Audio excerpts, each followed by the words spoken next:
95% से ज़ायद अमरीकी रात का खाना 7 बजे तक खा लेते हैं और 8 बजे तक बिस्तर पे होते हैं और सुबह 5 बजे से पहले बेदार हो जाते हैं।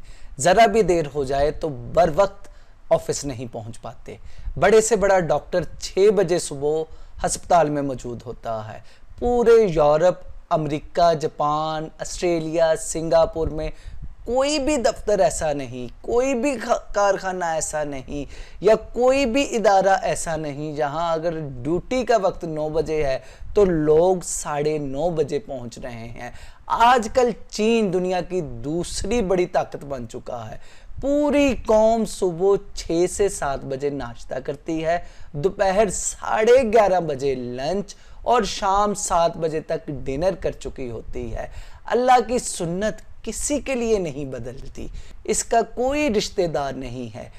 इसने ना किसी को जना है और ना किसी ने इसको जना है। जो मेहनत करेगा वो कामयाब होगा। ईसाई वर्कर थॉमसन मेटकाव अगर सुबह 7 बजे ऑफिस में पहुंच जाएगा तो कामयाब हो जाएगा और दिन के 1 बजे तौलिया बरदार कनीजों से चेहरा साफ करवाने वाला बहादुर शाह जफर मुसलमान बादशाह ही क्यों ना हो, वो नाकाम होगा। बदर में फरिश्ते नुसरत के लिए उतारे गए थे, लेकिन इससे पहले मुसलमानों ने पानी के चश्मों पे कब्जा किया था, जो आसान काम नहीं था।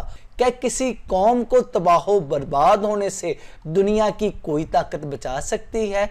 जिसमें किसी को इसलिए मसनद पर नहीं बिठाया जा सकता कि वो दोपहर से पहले उठता ही नहीं है और कोई इस पर फख्र करता है कि वो दोपहर को उठता है, लेकिन दोपहर तक रिमोट कंट्रोल खिलौनों से दिल बहलाता रहता है। जबकि कुछ को इस बात पर फख्र है कि वो दोपहर के 3 बजे उठते हैं। जो भी काम आप दोपहर को ज़वाल के वक्त शुरू करेंगे वो ज़वाल ही की तरफ लेकर जाएगा, कभी भी इसमें बरकत नहीं पड़ेगी।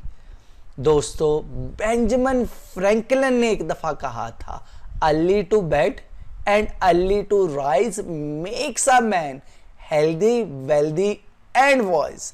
फिर उसने कहा था, ये सिर्फ एक कहावत नहीं बल्कि ये हकीकत है और जो लोग इसे समझते हैं वही दुनिया में कामयाब होते हैं।